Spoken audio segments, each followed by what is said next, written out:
कोलकाता के छोटे से चर्च की है, जिस चर्च का नाम है सेंट मैरी सेक्रेड चर्च। से बोला, ये लड़की तुमको कुछ अजीब नहीं लगता?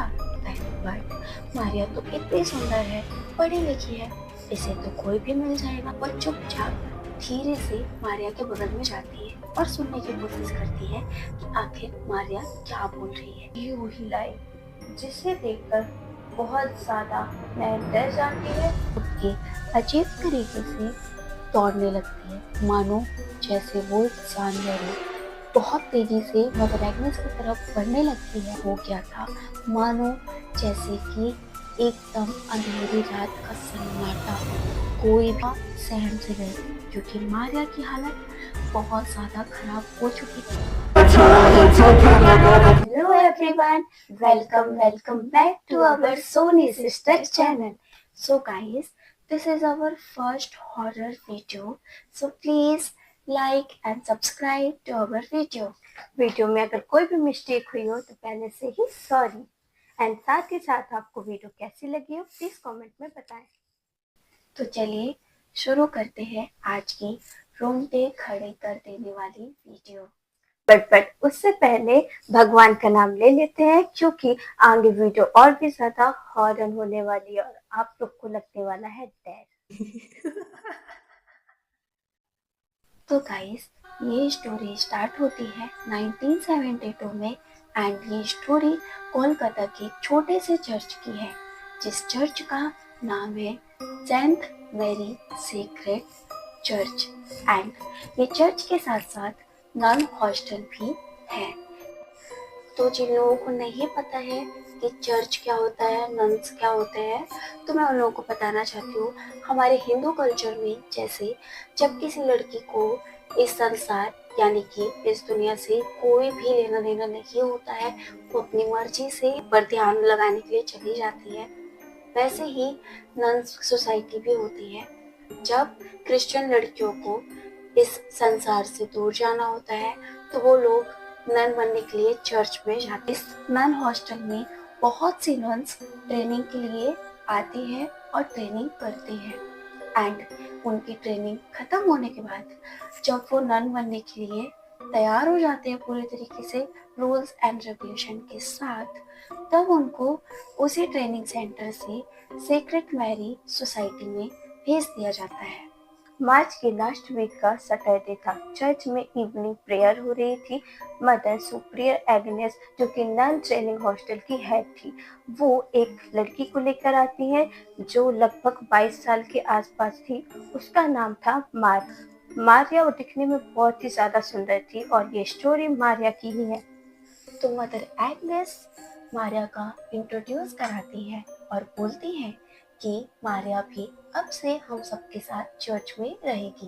बट मारिया का फेस बहुत ही ज़्यादा सैड था एंड वो किसी से नजरें भी नहीं मिला रही। इंट्रोडक्शन खत्म होने के बाद मारिया अपने रूम की साइड चली गई एंड वहाँ पे जो भी नन्स खड़ी थी उन सब ने एक चीज़ नोटिस की, बट किसी ने भी कुछ भी नहीं कहा। उनमें से एक नन ने कुछ बोला दूसरी नन से, जिसका नाम है नयन। नयन ने दूसरी नन से बोला, ये लड़की तुमको कुछ अजीब नहीं लगता? ये ऐसे नहीं लगता जैसे किसी ने इसको जबरदस्ती भेज दिया हो। हम सब यहाँ पे आते हैं तो किसी न किसी रीजन से आते हैं, या तो हमारा कोई पर्सनल चॉइस होता है। बट मारिया तो इतनी सुंदर है, पढ़ी लिखी है, इसे तो कोई भी मिल जाएगा। तब नयन को नन कहती है कि तुम चुप रहो, अगर मदर एग्नेस ने सुन लिया तुम्हारी बात तो प्रॉब्लम हो जाएगा, और वैसे भी अगर उसको कोई प्रॉब्लम होगा तो वो बोलेगी ना, तुम क्यों अपना मूड खराब करता है। एंड ये बात यहाँ पे खत्म हो जाती है और फिर वो सब लोग अपने अपने रूम चले जाते हैं। बट नयन को इस चीज़ को लेकर के बहुत ज़्यादा क्यूरियोसिटी हो गई थी कि ऐसा क्या हुआ होगा कि इतनी सुंदर लड़की हमारे चर्च में आई है, उसका क्या रीज़न हो सकता है, उसको वो सब कुछ जानना था। तो वो लोग अपने अपने रूम चले जाते हैं और नयन अपने रूम में बैठ के सारी चीज़ें सोच ही रही होती है। नेक्स्ट डे मॉर्निंग प्रेयर के टाइम पे वो सब लोग फिर इकट्ठे होते हैं एंड प्रेयर करते हैं। प्रेयर के टाइम पे नयन ने देखा कि मारिया लास्ट कोने पे खड़ी होकर के कुछ अजीब सा बड़बड़ा रही थी। तो नयन ये देख करके मारिया के पास जाने की कोशिश करती है। तब उसको नन ने देख लिया और वो रोक ली कि मत जाओ, अगर मदर एग्नेस ने देख लिया तो प्रॉब्लम होगा। तब नयन थोड़ी देर के लिए शांत हो जाती है, बट उसके माइंड में अब भी यही चल रहा था कि आखिर मारिया पीछे क्या बड़बड़ा रही है। वो चुपचाप धीरे से मारिया के बगल में जाती है और सुनने की कोशिश करती है कि आखिर मारिया क्या बोल रही है। तब नयन को बहुत कुछ तो नहीं सुनाई दिया, बट नयन को ये तो कंफर्म हो गया था कि ना मारिया प्रेयर तो नहीं पढ़ रही थी, वो कुछ अजीब सी लैंग्वेज में बोल रही थी और उसकी आवाज एक आवाज नहीं थी बल्कि दो तीन आवाज थी, जो कि एक नॉर्मल लड़की की नहीं लग रही थी, बहुत ही भारी, जैसे मानो कोई लड़का बोल रहा हो। और उसके पास जब नैन खड़ी हुई तब उसने फील किया कि उसको बहुत ज़्यादा ठंड लग रही है, उसको बहुत अजीब फील हो रहा था। तो उसने सोचा कि मैं अपनी प्लेस में जाके खड़ी होती हूँ और बाद में सोचती हूँ कि क्या करना है, और वो वापस से अपनी प्लेस में खड़ी हो गई। एंड वो सोचने लगी कुछ तो गड़बड़ है, मैं पता लगा करके रहूंगी। और ठीक उसी रात को सबके सो जाने के बाद नैन अपने रूम से मारिया के रूम जाती है और वहां जाकर उसने जो देखा उसके होश हो जाते हैं। उसने देखा मारिया बहुत ही अजीब तरीके से चेयर में बैठी हुई है, उसकी आंखें इतनी ज्यादा बड़ी हैं मानो बाहर ही आ जाएंगी, उसकी आंखें बहुत ज्यादा रेड है और वो कुछ तो बहुत ही ज्यादा बड़बड़ा रही थी। ये सब देखकर नैन बहुत ज्यादा डर जाती है। इससे पहले कि वो कुछ भी बोलती, मारिया ने अपनी गर्दन यूं हिलाई, जिसे देखकर बहुत ज्यादा नैन डर जाती है और वो नीचे गिर जाती है। ये सारी आवाजें सुनकर मदर एग्नेस और बाकी सारी नर्सें वहां आ जाती है। नैन बहुत ही ज्यादा डरी हुई थी, वो कुछ बोल नहीं पा रही थी। नैन कांपते हुए हाथ से इशारा करती है विंडो की तरफ। मदर एग्नेस जैसे ही विंडो में देखती हैं वो भी बहुत ज्यादा डर जाती हैं। नयन का जो हालत हुआ था वही सेम चीज मदर एग्नेस के साथ भी होने लगा, क्योंकि उनको बहुत ज्यादा क्रीपी एंड हॉररेबल लग रहा था। मदर एग्नेस ने बाकी नन्स को बाहर ही रोक दिया एंड वो खुद अकेले हाथ में क्रॉस लेकर के रूम के अंदर गए। वो जैसे ही रूम के अंदर जाते हैं, मारिया अपनी चेयर से उठ के अजीब तरीके से दौड़ने लगती है, मानो जैसे वो एक जानवर हो। बहुत तेजी से मदर एग्नेस की तरफ बढ़ने लगती है एंड मदर एग्नेस जिन्होंने अपने हाथ पे क्रॉस पकड़ा हुआ था, सडनली वो क्रॉस नीचे गिर जाता है एंड इस पॉइंट पे मारिया अपनी चेयर से दौड़ते हुए तेजी से जो बढ़ रही थी वो आकर के अटैक कर देती है मदर एग्नेस के ऊपर एंड उनका हाथ बहुत ज़्यादा ही काट लेती है।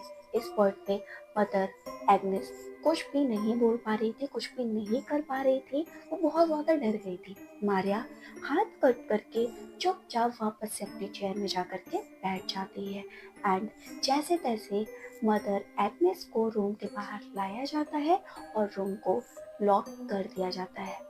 ये सब देख करके बाकी सब लोग बहुत ज़्यादा डर गए थे एंड चर्च का माहौल भी बहुत ज़्यादा शांत और डरावना हो गया था, मानो जैसे कि एकदम अंधेरी रात का सन्नाटा, कोई भी रौनक नहीं, कोई भी आवाज़ नहीं, सबके चेहरे में एक ही डर कि आखिर क्या हुआ मारिया को।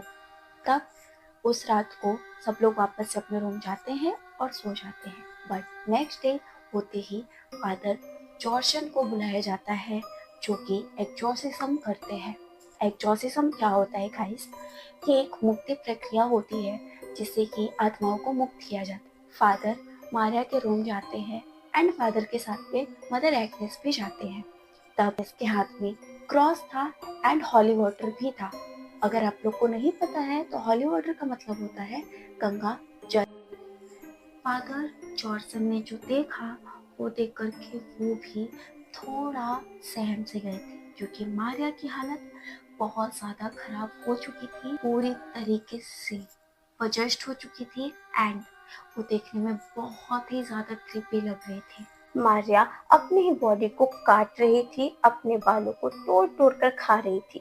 ये सब देखकर फादर जॉनसन फटाफट से एक्सोर्सिज्म स्टार्ट करते हैं। उनके मंत्र पढ़ते ही मारिया और जोर जोर से चिल्लाने लगती है और खुद को और ज्यादा हार्म करने लगती है। कुछ टाइम के बाद फादर जॉनसन ने हॉली वाटर मारिया के ऊपर डाला एंड हॉली वाटर मारिया के ऊपर जाते ही मारिया बेहोश हो गई एंड जहाँ पर भी हॉली वाटर के ड्रॉप्स मारिया के ऊपर गिरी हुई थी वहाँ पे उसको बहुत सारे छाले हो गए थे।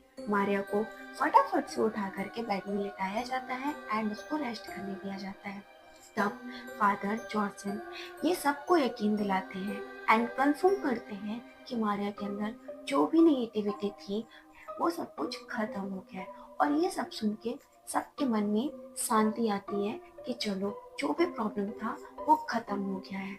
मारिया अपने बेड में रेस्ट कर रही थी। वो बहुत ही ज्यादा वीक थी। उसने 2 दिन से कुछ भी नहीं खाया था, इवन उसने पानी भी नहीं पिया था, ना ही किसी से किसी भी टाइप की बात की थी। Next day mother Agnes Maria के पास जाती है पानी लेकर के एंड मारिया को बोलती है पानी पियोगी। उसने कुछ ना कहते हुए चुपचाप पानी का ग्लास लिया एंड उसको पी लिया। मारिया के पानी पीने के बाद मदर एग्नेस ने मारिया से पूछा कुछ खाओगी? तब मारिया ने धीरे से सिर हिलाते हुए हाँ कहा।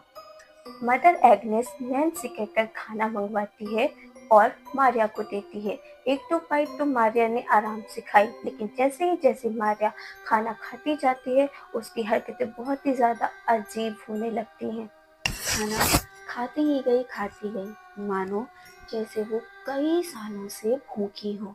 तब नयन ने नोटिस किया एंड मदर एग्नेस से उसने बोला मदर एग्नेस ये कैसे बिहेव कर रही है? ये तो नॉर्मल हो गई थी ना, फिर ये ऐसे खाना क्यों खा रही है? तब मदर एग्नेस ने देखा उसके साइड एंड मदर एग्नेस ने नयन से बोला ये मारिया नहीं है, बल्कि मारिया के अंदर का शैतान है। वो फिर से पजेस्ट हो गई है और हमें यहाँ से चलना चाहिए। तो गाइस आज की वीडियो तो इतनी ही थी। हम बताएंगे इसके नेक्स्ट पार्ट में। और ये वीडियो इतनी ज़्यादा क्रिपी है ना, इतनी ज़्यादा क्रिपी है, मतलब समझ रहे हो आप। वो अपने बाल तोड़ के खा रही है, वो अपने हाथ खा रही है एंड वो किसी को बाइट कर रही है, वो सारी चीज़ें। एंड आप लोग को जानना ही होगा कि आखिर मारिया के ऊपर से पोजीशन हटने के बाद वो दोबारा से उसके साथ में क्या हुआ, वो ऐसे खाना क्यों खा रही थी। तो ये जानने के लिए आप लोग को वीडियो का नेक्स्ट पार्ट तो देखना ही पड़ेगा। तो वीडियो में हमें तो डर बहुत लगा, आप लोग को लगा कि नहीं? कमेंट में जरूर बताएं। और ऐसे ही अगर हॉरर स्टोरी देखना आपको पसंद है तो हमारे चैनल को लाइक करें एंड सब्सक्राइब करें, ताकि हम आपको ऐसे ही डराने के लिए आते रहें। तो गाइस मिलते हैं इस वीडियो के पार्ट 2 में, तब तक के लिए बाय बाय।